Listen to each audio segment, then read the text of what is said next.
13 de junio de 1944. Mientras que en Europa estaba teniendo lugar la batalla de Normandía, en el Pacífico, los estadounidenses iniciaron la batalla de Saipán. En este enfrentamiento, los japoneses iban a tener prácticamente un 100% de bajas, defendiendo la última isla que podían perder antes de que los estadounidenses pudiesen bombardear Tokio con los bombardeos que saldrían desde dicha isla. Así pues, esta que vamos a ver a continuación se convirtió en una de las batallas más encarnizadas del frente del Pacífico, siendo el preludio de lo que vendría después en Iwo Jima o en Okinawa. Para ponernos en situación, tenemos que remontarnos hasta el verano de 1942, en el que tras la derrota japonesa en Midway, el Imperio nipón pierde definitivamente la iniciativa en la guerra y será Estados Unidos quien pase a la ofensiva. Uno de los primeros sitios en los que comenzaron a ganar terreno fue en las conocidas como Islas Salomón, que están ubicadas al noreste de Australia. Para inicios de 1944, tanto las Islas Salomón como las Islas Gilbert ya se encontraban en manos estadounidenses y su avance se preveía imparable. Poco a poco, durante los primeros meses de 1944, Japón fue perdiendo más archipiélagos como el de las Islas Marshall y los estadounidenses se fueron colando hasta el corazón del imperio de islas que controlaba Japón. Esto supuso un gran caos para los japoneses que tenían pequeñas guarniciones en miles de islas, siendo ahora imposible poder suministrarlas a todas. Además, el ejército de Estados Unidos no iba a gastar tiempo y recursos en asaltarlas todas, pues con ocupar las más importantes era más que suficiente, por lo que cientos de ellas quedaron completamente aisladas a medida que los estadounidenses avanzaban. La isla de Saipán se encuentra a unos 1.400 kilómetros al sur de Tokio, justo en medio del archipiélago de las Islas Marianas. Esta era la isla del archipiélago que estaba ubicada más al norte, en la que podía construirse un aeródromo desde el que bombardear Japón. Así pues, si Saipán caía, Tokio y otras grandes ciudades japonesas quedarían expuestas a continuos ataques aéreos. Para evitar su caída, los japoneses contaban con 31.000 soldados en el interior de Saipán, que junto con su población civil, llevaban meses cavando todo tipo de búnkeres y trincheras por toda la isla. Además, en ella había concentrados unos 44 carros de combate japoneses del tipo 95 Hago, que aunque eran muy inferiores a los Sherman estadounidenses, plantaron cara hasta el final. El comandante principal japonés encargado de la defensa de Saipán fue el teniente general Saito, que tal y como vamos a ver, no sobreviviría a esta feroz batalla. Por otro lado, en el bando atacante, se encontraba el 5º Cuerpo Anfibio estadounidense que contaba con unos 70.000 soldados, siendo concretamente la 2ª y 4ª División de Infantería de Marina quienes desembarcarían en Saipán. A los mandos de dicha operación, con la que se debía conquistar la isla que en total tenía 24 kilómetros de largo por unos 6 de ancho, se encontraba el almirante Richmond Turner y el general Holland Smith. El 13 de junio la Armada estadounidense inició un fuerte bombardeo sobre la isla, disparando un total de 40.000 proyectiles de todo tipo, entre los que se destacan unos 2.400 de más de 400 milímetros de calibre. A esta fuerza naval inicial de ataque se le sumó una segunda durante los próximos días que devastaron completamente la isla. Para los mandos japoneses estaba claro que el próximo paso que iba a dar su enemigo sería el de desembarcar en Saipán con sus tropas terrestres. Así pues, en un intento de desmoralizarles, comenzaron a emitir por radio mensajes dirigidos hacia ellos en los que les decían que sabían que venían y que les estaban esperando. El desembarco tuvo lugar finalmente durante la mañana del 15 de junio, cuando 300 lanchas con 8.000 soldados pusieron rumbo a la isla. Tras una pequeña maniobra de engaño, en la que los estadounidenses les hicieron creer a los japoneses que iban a desembarcar a la mayor parte de sus tropas en el noroeste de la isla, finalmente terminaron haciéndolo mucho más al sur. Esto hizo que los japoneses enviasen muchas unidades hacia el norte, dejando menos protegida la costa suroeste. Las tropas estadounidenses desembarcaron con relativa facilidad y sin mucha oposición, y fue una vez cuando ya habían comenzado a avanzar por la playa cuando los japoneses abrieron fuego con todo lo que tenían. Fue en este momento en el que el feroz combate comenzó, haciendo auténticos estragos entre los estadounidenses que ya no podían contar con el apoyo de su artillería naval, ya que no iban a disparar a los defensores japoneses que tan cerca estaban de ellos. Lo cierto es que la situación se volvió tan crítica que el almirante Turner estuvo a punto de anular el ataque y retirar a las tropas desembarcadas a los barcos, pero finalmente decidió continuar enviando refuerzos y la batalla continuó. Tras 12 horas de intenso combate, habían desembarcado en Saipán unos 20.000 efectivos estadounidenses que poco a poco fueron inclinando la balanza a su favor. Gracias a esta impresionante fuerza que pudieron acumular en tan poco tiempo, la simple superioridad numérica permitió a los norteamericanos pasar por encima de las frágiles líneas niponas y unir las cabezas de playa de la segunda y cuarta división de marines que estaban separadas. Esto suponía una gran amenaza para la defensa de la isla, pues ahora los estadounidenses amenazaban con cortar Saipán por el sur y adueñarse rápidamente del aeródromo japonés. Así pues, y como los japoneses no se podían permitir algo así, antes del amanecer más de 2000 soldados nipones lanzaron 2 contraataques suicidas a la desesperada contra esta cabeza de playa estadounidense. Estos ataques terminaron en una matanza, porque los marines, que contaban con el apoyo de los tanques Sherman que habían estado desembarcando durante todo el día, les masacraron completamente, matando sobre el terreno a unos 700 combatientes japoneses. Si bien los soldados estadounidenses habían quedado sorprendidos por este ataque casi suicida, lo que sucedió durante el día siguiente fue aún peor. Mientras la cuarta división de marines avanzaba tierra adentro, el teniente general japonés Saito concentró todos sus carros de combate y los lanzó contra los estadounidenses en un intento desesperado por frenar su avance. Poco antes, había tenido una llamada telefónica con el emperador Hirohito que le había exigido que no perdiese la isla, pues sería el inicio de un auténtico infierno en Japón con los bombardeos masivos que se avecinaban. Este ataque blindado japonés fue nuevamente rechazado, ya que con apenas un cañón de 37 milímetros no podía hacer nada contra los Sherman estadounidenses.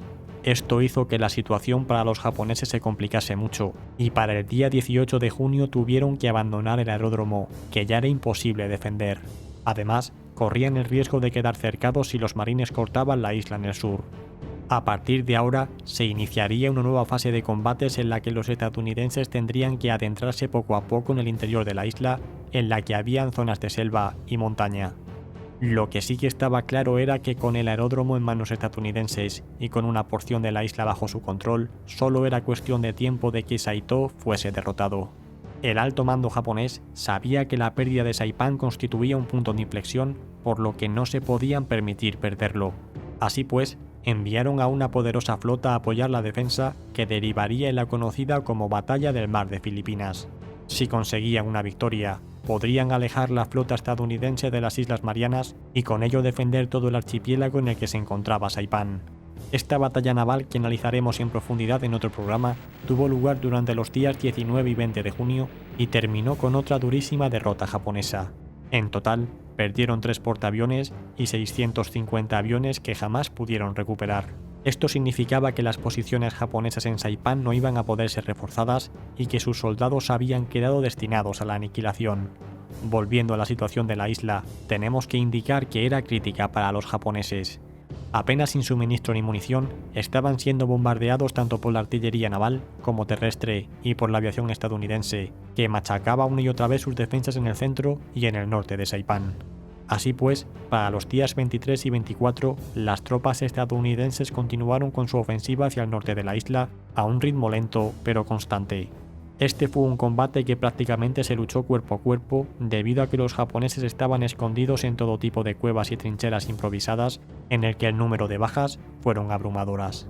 Básicamente, los estadounidenses intentaban tomar posiciones defensivas japonesas mientras los soldados nipones resistían y tras la pausa de los combates intentaban lanzar sus contraataques. Este proceso se fue repitiendo una y otra vez hasta que los japoneses se quedaron prácticamente sin efectivos ni munición o víveres para continuar combatiendo. Debido a la cada vez más débil resistencia japonesa, para inicios de julio los estadounidenses aceleraron su ritmo de avance y el teniente general Saito supo que su final estaba cerca. El día 7 de julio, cuando Saito fue plenamente consciente de que todo estaba perdido, ordenó una última gran carga a Banzai para que el honor de sus soldados se mantuviese intacto a pesar de su derrota. El resultado de aquel sangriento episodio, que acabó en una nueva derrota japonesa, fue de más de 4000 japoneses muertos y unas 1000 bajas para el bando estadounidense. A modo de curiosidad, esta fue la carga Banzai con más fallecidos de toda la Segunda Guerra Mundial. Además, mientras esta tuvo lugar, el teniente general Saito se suicidó junto con sus altos oficiales y ordenó que sus restos mortales fuesen quemados y destruidos. Tras este fallido ataque, el día 9 de julio los estadounidenses controlaban ya el 90% de la isla, quedándoles únicamente la zona norte de Saipán, donde estaba concentrado el núcleo urbano japonés. La imagen que allí se encontraron las tropas estadounidenses fue horrible, pues unos 7000 civiles japoneses se habían quitado la vida. Muchos de ellos lo hicieron saltando desde un acantilado al vacío. Esta fue una de las batallas más sangrientas del Pacífico, que concluyó con unas 30.000 bajas para el bando japonés entre militares y civiles y 16.500 para los estadounidenses. Así pues, fue uno de los primeros avisos que los mandos estadounidenses recibieron de lo que estaba por llegar. En el futuro tendrían lugar las batallas de Iwo Jima y Okinawa, que todavía serían peores. Las consecuencias más importantes de esta derrota para Japón fueron la destitución de su primer ministro Tojo y la adquisición de Estados Unidos de una isla desde la que sus bombardeos tendrían al alcance Japón. Y bien, hasta aquí este programa en el que hemos recuperado la temática del Frente del Pacífico, siendo además la batalla de Saipan, que tan importante fue en el desarrollo de la guerra. 19 de febrero de 1945. La batalla de Iwo Jima, siendo esta una de las más sangrientas de la Segunda Guerra Mundial en el Pacífico, ha comenzado. En este enfrentamiento se va a dar un elemento muy importante que marcará el resto de batallas que todavía quedan por librarse entre Japón y Estados Unidos. Básicamente, a partir de este punto, los comandantes japoneses han entendido que la victoria ya no será posible y su estrategia va a ser la de infligir el mayor número de bajas posible al ejército estadounidense durante la batalla por la isla. La situación militar para Japón en el momento en el que esta batalla se inicia era la siguiente. Desde finales de 1943, Japón había ido poco a poco perdiendo islas en el Pacífico Sur en un proceso que no hacía más que acelerarse de forma irremediable. Tras perder archipiélagos como el de Gilbert, las Islas Marshall o las Islas Salomón, a mediados de 1944 los japoneses perdieron la importante isla de Saipán. Si recordáis el programa que recientemente subimos sobre esta batalla, la pérdida de esta isla hizo que por primera vez los bombardeos estadounidenses pudiesen bombardear Japón desde los aeródromos de Saipán. Así pues, el siguiente paso hacia Japón pasaba por Iwo Jima, que le terminaría de dar el control del sector del Océano Pacífico que se encontraba al sur de la isla de Japón. Con la conquista de Iwo Jima, ganarían además unos importantes aeródromos que todavía los acercaban más a Japón, así como la eliminación de las estaciones de radar que los japoneses tenían en Iwo Jima y que interceptaba los aviones estadounidenses que salían desde Saipán.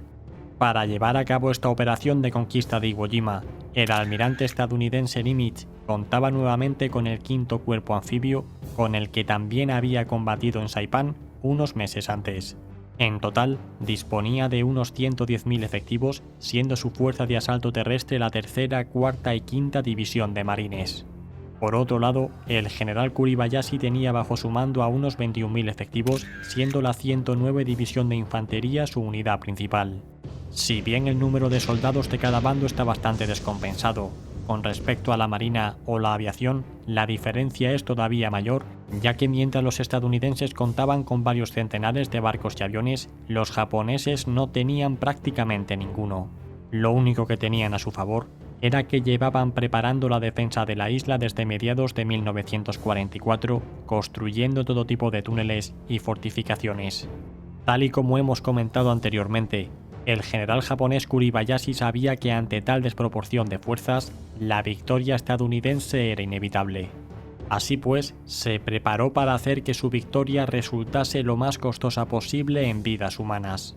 Poco antes de la batalla, Kuribayashi declaró lo siguiente: «Estamos aquí para defender esta isla hasta el límite de nuestras fuerzas. Si nuestras posiciones son invadidas, tomaremos bombas y granadas y nos arrojaremos nosotros mismos debajo de los tanques para destruir a nuestro enemigo. ¡Larga vida al emperador!». Bien, pues una vez visto el contexto, vayamos ahora al desarrollo de la batalla. El general Harry Smith, comandante de la Fuerza de Desembarco de la Marina, solicitó un intenso bombardeo de la isla durante los 10 días antes del asalto anfibio que tenía previsto realizarse a mediados de febrero. Sin embargo, su solicitud fue rechazada y finalmente el bombardeo se inició tan solo 3 días antes del desembarco. Posteriormente, cuando la batalla finalizó, esto fue motivo de un intenso debate debido a que las defensas japonesas se encontraban en buen estado cuando los marines llegaron hasta la playa, por lo que este corto tiempo de bombardeo fue considerado como un grave error. Fue finalmente el día 19 de febrero cuando los marines de la tercera, cuarta y quinta división desembarcaron en el suroeste de Iwo Jima. Lo hicieron a lo largo de una playa de unos 3,5 kilómetros de ancha, ubicándose la quinta división de marines en el flanco izquierdo, la cuarta en el centro y la tercera en la derecha. El objetivo de cada una de ellas era el siguiente. En primer lugar, la quinta división tenía que penetrar en Iwo Jima por su lugar más estrecho y seccionar la isla lo antes posible. Posteriormente, una parte de ella tomaría el monte Suribachi, mientras que el resto de la división avanzaría por la costa norte de la isla. La cuarta división tomaría el primer aeródromo de la isla y posteriormente avanzaría hacia el noroeste de Iwo Jima pegado a la costa. Y por último, la tercera división de marines se dirigiría hacia el norte a la zona central de la isla, tomando los dos aeródromos restantes. La primera oleada en la playa de Iwo Jima desembarcó el día 19 de febrero a las 9 de la mañana. De acuerdo con el plan de Kuribayashi, los japoneses no abrieron fuego hasta que los soldados estadounidenses se adentraron en la isla. Así pues, algunos marines pensaron que el fuego de la artillería naval y aviación ya habían terminado con el trabajo. Continuando con la operación y ante la incredulidad de los mandos estadounidenses, el desembarco de tropas y material continuó de la forma más rápida posible. Fue aproximadamente cuando poco después de las 10 de la mañana, Kuribayashi dio la orden de abrir fuego, y un auténtico infierno se desató sobre Iwo Jima. A partir de ese momento, y durante varias horas, se produjo un auténtico baño de sangre en el bando americano. Privados del apoyo de su artillería naval, debido a que estaban cuerpo a cuerpo con los japoneses, los marines tuvieron que abrirse paso por ellos mismos y utilizando sus cargas explosivas y lanzallamas, pudieron comenzar a superar esa primera línea defensiva japonesa a las 11:30 de la mañana. Pese a la trampa que los japoneses les habían preparado, al final de aquella primera jornada, la isla pudo ser seccionada en dos en su extremo más estrecho, y la mitad del primer aeródromo cayó ya en manos estadounidenses. La peor parte de todas se la llevaron los hombres que desembarcaron en el flanco derecho de la playa, concretamente el tercer batallón del 25 Regimiento de Infantería, que pertenecía a la cuarta división de marines. Y es que para que nos hagamos una idea, al final de ese primer día, de los 900 hombres que dicho batallón había desembarcado en Iwo Jima, causaron baja 750. Uno de los mandos estadounidenses dijo: "No sé quién es, pero el general japonés que dirige esta defensa es un bastardo inteligente". Una vez que llegó la noche, los marines esperaban la habitual carga banzai japonesa y se prepararon para ello. Esta había sido la estrategia japonesa estándar en batallas anteriores contra las fuerzas terrestres enemigas en el Pacífico, como así hicieron durante la batalla de Saipan o en cualquier otra isla anterior a ella. En estos ataques, para los que estaban preparados los marines, la mayoría de los atacantes japoneses habían muerto y la fuerza japonesa se había reducido considerablemente. Sin embargo, el general Kuribayashi había prohibido estrictamente estos ataques banzai por parte de los soldados de infantería japoneses porque los consideraba inútiles. Su intención a partir de ahora sería ir resistiendo en cada línea defensiva que había preparado y para ello necesitaba el mayor número de soldados japoneses en cada una de ellas. Tras 5 días de combate, en el que los marines atacaban con mucha precaución y tenían que ir poco a poco neutralizando cada posición defensiva japonesa, la situación era la siguiente. El monte Suribachi cayó el día 23 de febrero, generando una de las fotografías más famosas de la Segunda Guerra Mundial, que posteriormente sería imitada por los soviéticos cuando capturaron Berlín. Por otro lado, ya en el interior de Iwo Jima, el primer aeródromo y parte del segundo ya habían caído también en manos estadounidenses y los japoneses resistían en una amplia línea defensiva que atravesaba toda la isla de norte a sur. Fue aquí cuando se dieron los combates más duros de toda la batalla, en la que los estadounidenses tuvieron más de 12.000 bajas entre muertos y heridos, en su intento por superar esta segunda línea defensiva en el interior de Iwo Jima. En cualquier caso, para finales de ese mes de febrero, los norteamericanos tenían a más de 70.000 efectivos en la isla, mientras que los de su enemigo japonés no paraban de descender, no siendo superior a 12.000 soldados en aquellas fechas. A su favor, contaban con buenas posiciones defensivas en terreno rocoso que les dio bastante ventaja en los combates posteriores, sumado además a que había una pequeña meseta en el centro de Iwo Jima, conocida como la meseta de Motoyama, hizo que los enfrentamientos de inicios de marzo fuesen una auténtica sangría para los soldados estadounidenses. Tanto fue así que nuevamente este episodio fue conocido como la picadora de carne de Motoyama. Un elemento importante que causó muchas bajas a los estadounidenses fue que toda la isla estaba llena de túneles subterráneos, por el que los japoneses podían atacar a los marines por la espalda y recuperar posiciones que acababan de perder. Para inicios de marzo, la situación era la siguiente. Los estadounidenses atacaban una línea japonesa hasta superarla. Posteriormente se encontraban con otra, la cual bombardeaban con todo lo que tenían disponible antes de iniciar el nuevo asalto terrestre. Lamentablemente para ellos, estos ataques de artillería, a pesar de ser de una gran potencia, no eran muy efectivos debido a que los japoneses protegían todo su material pesado en el interior de los túneles. Posteriormente, cuando el ataque de artillería cesaba, los japoneses volvían a tomar posiciones y esperaban a que su enemigo atacase. Esto llevó a una serie de ataques nocturnos estadounidenses que intentaron sorprender a los japoneses atacándoles cuando estos tenían su armamento pesado escondido. Este ataque fue todo un éxito y logró avanzar, así como eliminar a muchos japoneses mientras dormían. Como represalia, los japoneses iniciaron durante la noche del 8 de marzo un ataque banzai con el que pretendían devolverles el golpe a los norteamericanos. Esto, como es natural, se hizo desobedeciendo las órdenes del general Kuribayashi. Así pues, la batalla derivó en una ida y venida de estos ataques salvajes cuerpo a cuerpo en el que el número de bajas fue en aumento. Poco a poco la resistencia japonesa se fue haciendo más débil debido a la falta de hombres y munición, y para el día 15 de marzo la línea defensiva japonesa se quebró. Unos días más tarde, para el 18 de marzo, las mermadas fuerzas del general Kuribayashi quedaron divididas en dos, al noreste y sureste de la isla, no pudiendo hacer otra cosa que esperar a que el amargo final llegase. 2 días antes, concretamente el 16 de marzo, la isla había sido declarada como asegurada por los mandos estadounidenses, pues los núcleos de resistencia japoneses ya no suponían ningún peligro. Fue unos días más tarde cuando durante la noche del 25 de marzo se produjo la carga final japonesa en un acto suicida por mantener el honor de los soldados intacto. Se estima que en él unos 300 japoneses murieron, causando la muerte de 50 marines y otros 120 heridos. No se sabe con exactitud si el general Kuribayashi lideró o no este último asalto, pues su cuerpo desapareció durante esos últimos días y no se llegó a saber nada de él.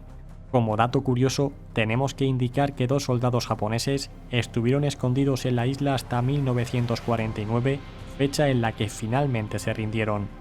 El resultado final de estos 36 días de combate fue terrorífico para los estadounidenses, pues por primera vez tuvieron más bajas que su enemigo japonés con un total de 26.000, de los cuales casi 7.000 fueron muertes. Los japoneses, por su parte, tuvieron casi un 100% de bajas, teniendo algo más de 18.000.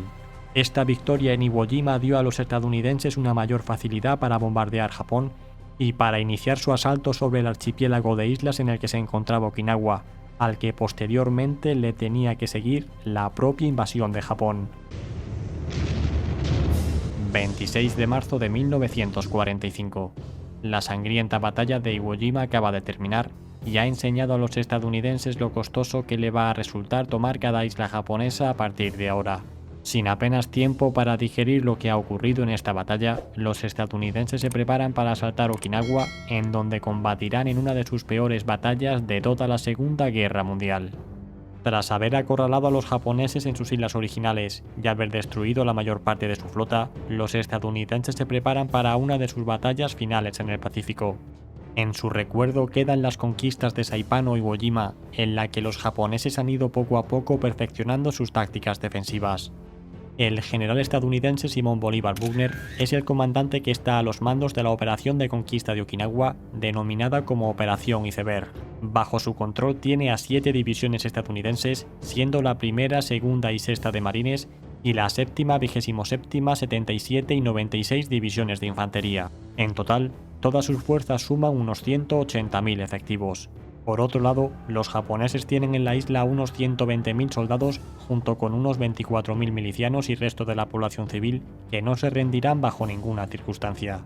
A pesar de contar con un mayor número de efectivos, así como del dominio total del cielo y del mar, el general Simón Bolívar sabe que no va a ser nada fácil hacerse con el control de la isla y que le espera una batalla durísima. Tanto fue así que él mismo moriría durante los combates. Si bien los japoneses habían perdido islas muy importantes como la de Iwo Jima o Saipan, que permitían a los estadounidenses poder bombardear Japón con aviones que despegaban desde dichas islas. Perder la isla de Okinawa era algo que no se podían permitir. Básicamente, era la isla clave desde la que se lanzaría la futura invasión terrestre sobre Japón. Así pues, los japoneses llevaban meses fortificando la isla y construyendo todo tipo de defensas en ella. El general japonés Mitsuru Ushijima ordenó cavar todo tipo de túneles subterráneos como eje principal de su defensa y ubicó a la mayor parte de sus tropas en el centro y el sur de la isla. Esto se debe principalmente a que el norte de la isla es bastante montañoso y no se puede construir ningún aeródromo allí, pero el centro y el sur son más planos. La batalla por Okinawa comenzó el día 25 de marzo cuando la armada estadounidense comenzó a abrir fuego sobre la isla, provocando un infierno para los japoneses.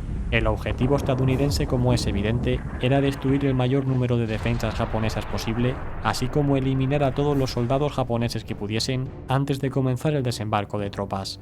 Al día siguiente, las operaciones terrestres comenzaron en unas islas pequeñas que hay al oeste de Okinawa, en las que se pretendía asentar y defender a la armada estadounidense mientras durasen los combates en la isla principal.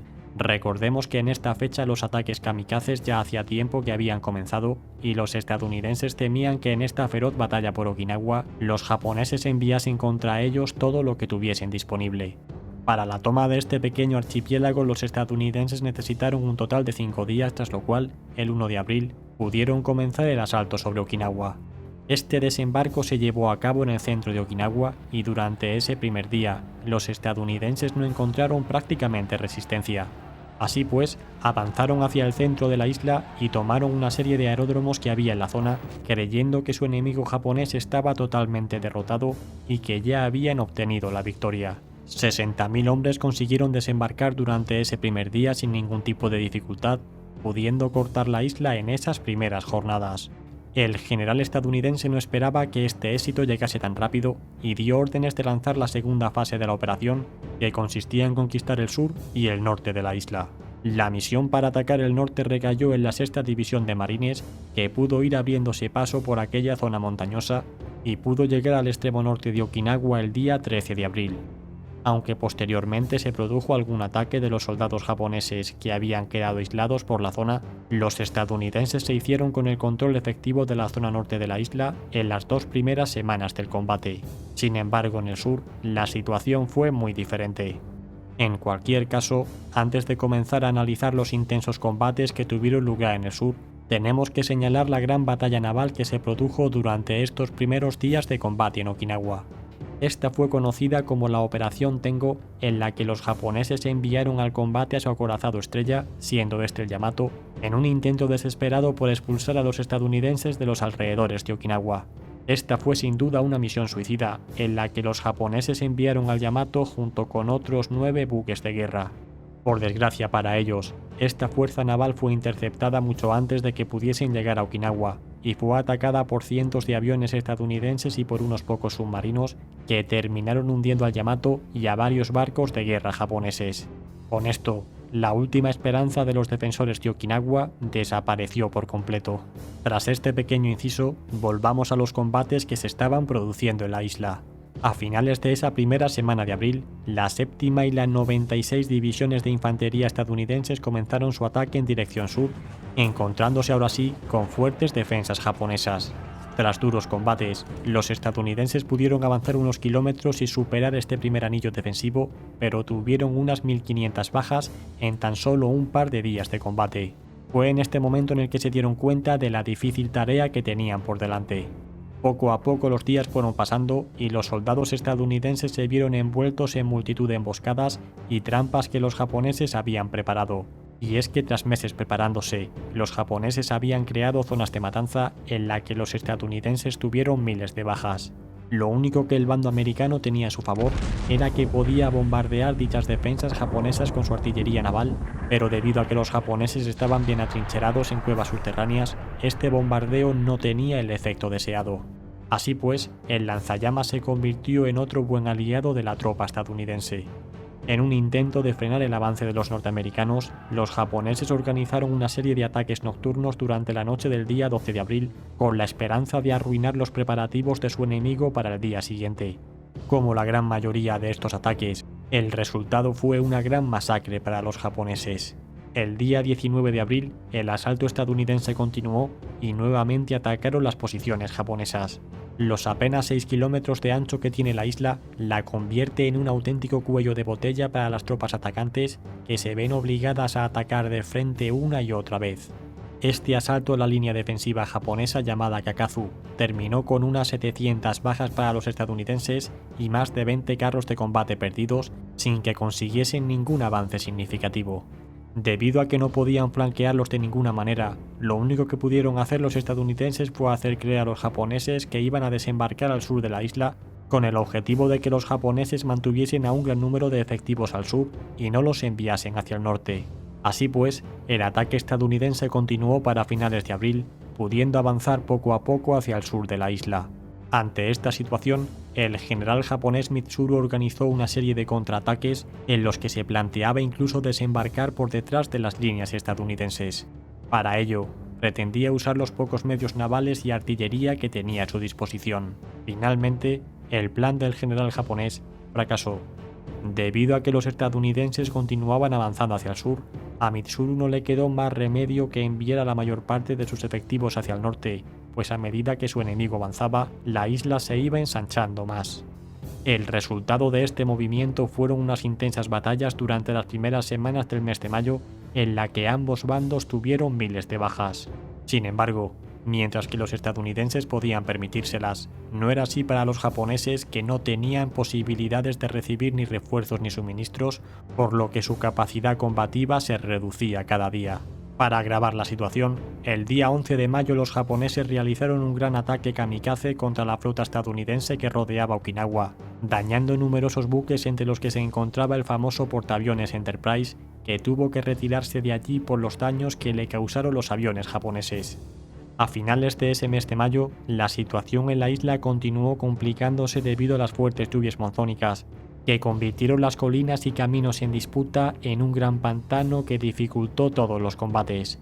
El avance terrestre comenzó a parecerse cada vez más a un campo de la Primera Guerra Mundial, ya que las tropas quedaron atascadas en el lodo y las carreteras inundadas impidieron el avance y en gran medida la evacuación de los heridos hacia retaguardia.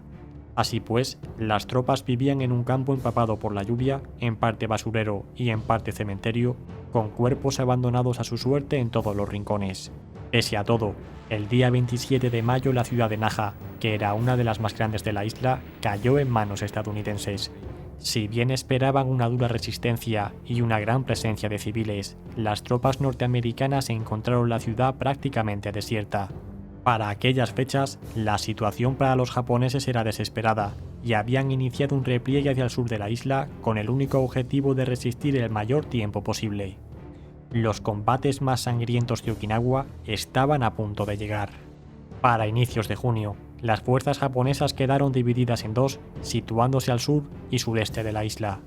Este reducto del sureste, que había quedado aislado, fue atacado tanto por tierra como por un ataque anfibio de la 6ª División de Marines, que pudo aniquilar a los defensores japoneses para mediados de junio. Hay que destacar que fue este el momento en el que muchos japoneses comenzaron a suicidarse dentro de sus túneles debido a que consideraban que todo estaba perdido. Unos días más tarde, el propio general estadounidense Simón Bolívar murió mientras se encontraba en su puesto avanzado supervisando el avance de sus tropas como consecuencia de un ataque de artillería japonés. Con el objetivo de eliminar la resistencia japonesa que todavía quedaba al sur de la isla, los estadounidenses iniciaron una última operación el día 23 de junio que les llevó una semana a concluir, poniendo fin a la batalla de Okinawa. Tras hacer recuento de bajas, los estadounidenses vieron que aquella fue su batalla más sangrienta hasta la fecha en el frente del Pacífico, con un total de 80.000 bajas entre muertos, heridos y soldados que directamente enloquecieron. Además, perdieron casi 800 aviones, junto con 36 barcos que se hundieron y otros 300 que fueron dañados. Los japoneses, por su parte, sufrieron unas 110.000 bajas militares, junto con otras 100.000 civiles. A esto, además, hay que contar con las bajas de los combates navales, en las que podemos incluir al Yamato. Por otro lado, las consecuencias que tuvo esta batalla son muy importantes. En primer lugar, dejó claro a los estadounidenses lo caro que le iba a resultar una invasión completa de Japón, pues sin duda alguna tendrían que asumir cientos de miles de bajas.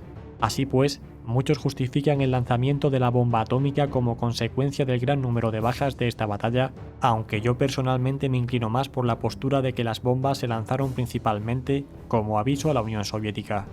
En cualquier caso, está claro que todo suma. Pero ¿y vosotros qué opináis? ¿Qué os parecen estas batallas que provocaron cientos de miles de bajas cuando hacía mucho tiempo que estaba claro que Japón no tenía ninguna posibilidad de ganar la contienda? ¿Creéis que esta matanza en Okinawa fue el motivo del lanzamiento de las dos bombas atómicas en Hiroshima y Nagasaki 2 meses después? Recientemente subimos otro programa analizando otra de las batallas más famosas del Pacífico, siendo concretamente la de Saipan, que os dejo en la descripción por si todavía no habéis visto. Y es que sin duda alguna fue allí donde se produjo un antes y un después en la forma de defender las islas. Y bien, hasta aquí el programa de hoy, el cual espero que os haya resultado interesante. Nosotros nos despedimos aquí. Muchas gracias a todos, especialmente a los patrocinadores que hacéis esto posible. Suscríbete y comparte este programa si te ha gustado y nos vemos como siempre cada miércoles y domingo. Hasta pronto.